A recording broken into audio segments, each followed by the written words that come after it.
Good morning बच्चों, कैसे हैं आप सब। Welcome to MS Nirankari public school.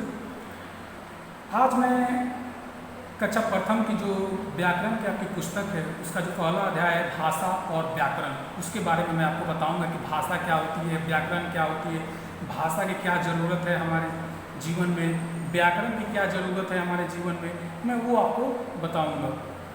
जैसा कि हम कुछ भी बोलते हैं, कुछ भी सोचते हैं, अपने मन के भावों को प्रकट करते हैं, किसी को बताते हैं, उसके सामने बोलते हैं, उसे हम क्या बोलते हैं, एक भाषा के तौर पे बोलते हैं।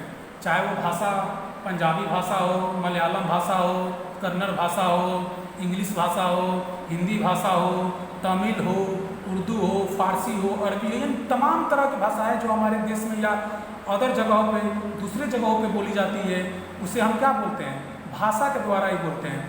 अगर हमें भाषा को परिभाषित करना होगा तो हम बोल सकते हैं कि भाषा वो साधन है या भाषा वो माध्यम है जिसके द्वारा हम अपने मन के भावों को प्रकट करते हैं।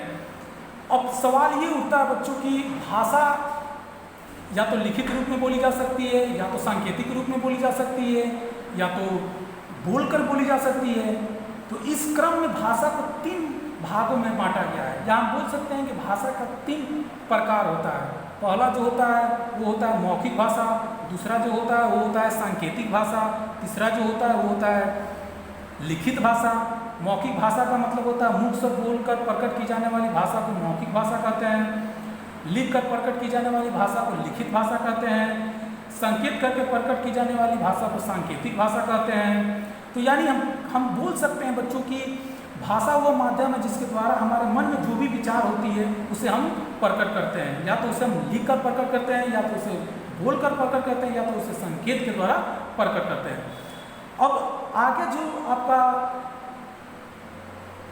जो मैं आपको बताने जा रहा हूँ कि व्याकरण क्या होती है, या व्याकरण किसे कहते हैं, या व्याकरण में हमको क्या पढ़ना है, वो मैं आपको बताऊंगा। तो बच्चों, आप किसी आदमी को उल्टा सीधा बोलते हैं या लिखते देखते हैं तो आप हंस पड़ते हैं कि ये लड़का कैसे लिख रहा है, ये लड़की कैसे लिख रही है, इसे लिखने नहीं आता है, इसके लिखने का तरीका सही नहीं है, ठीक है, तो हम हंस पड़ते हैं। इसलिए कि किसी विद्या से ये पता चलता है कि आदमी गलत बोल रहा है या सीख रहा है। यानी जब तक हमको व्याकरण की सही जानकारी नहीं होगी तब तक हम किसी चीज़ को सही रूप में नहीं लिख सकते हैं। तो मैं व्याकरण की परिभाषा बच्चों आपको बता रहा हूँ कि जिस विद्या से हम शुद्ध बोलना या लिखना सीखते हैं उसे व्याकरण कहते हैं। जैसे राम पुस्तक पढ़ रहा है, ये शुद्ध वाक्य है, ठीक है, लेकिन वही मैं बोलूँ कि पुस्तक राम पढ़ रही है तो क्या होगा, ये अशुद्ध वाक्य है। जैसे कि सोहन खाना खा रही है, तो क्या होगा बच्चों, ये अशुद्ध वाक्य है। लेकिन वही मैं बोलूँ कि सोहन खाना खा रहा है तो यह शुद्ध वाक्य होगा। तो ये हमें व्याकरण से पता चलता है कि हम वाक्य जो बोल रहे हैं वो सही है या गलत है। तो मैंने आपको व्याकरण की परिभाषा बताया कि जिस विद्या से हम शुद्ध बोलना या लिखना सीखते हैं उसे व्याकरण कहते हैं। ठीक वैसे ही जो आपका जो नेक्स्ट टॉपिक है, जो नेक्स्ट आपका पार्ट है वो है लिपि। यानी अब मैं लिपि बता दूँ कि लिपि होती क्या है। हम कोई भी भाषा बोलते हैं तो वो एक लिपि में लिखी जाती है, ठीक है बच्चों। जिस प्रकार अनेक प्रकार के पेड़ पौधे, फूलों, बेलों, फलों आदि के मिलने से बगीचा बनता है, ठीक वैसे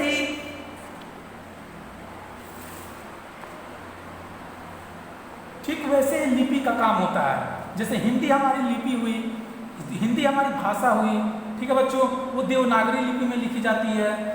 इंग्लिश जो हमारी भाषा हुई वो रोमन स्क्रिप्ट में, रोमन लिपि में लिखी जाती है। जिस प्रकार रंग बिरंगे फूलों से मिलकर सुंदर माला बनती है, अनेक ईंटों से मिलकर दीवारें बनती है, उसी प्रकार अनेक ध्वनियों के मेल से शब्द बनता है और शब्दों के मेल से भाषा बनती है।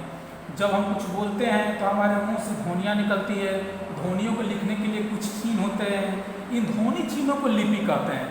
हिंदी भाषा को देवनागरी लिपि में लिखा जाता है और अंग्रेजी भाषा को रोमन लिपि में लिखा जाता है, ठीक है बच्चों। तो मैंने आज आपको क्या क्या बताया बच्चों, जैसे मैंने आपको बताया कि भाषा किसे कहते हैं, भाषा के कितने प्रकार होते हैं, व्याकरण किसे कहते हैं, शुद्ध बोला कैसे जाता है, शुद्ध लिखा कैसे जाता है, लिपि किसे कहते हैं, हिंदी किस लिपि में लिखी जाती है, इंग्लिश किस लिपि में लिखी जाती है।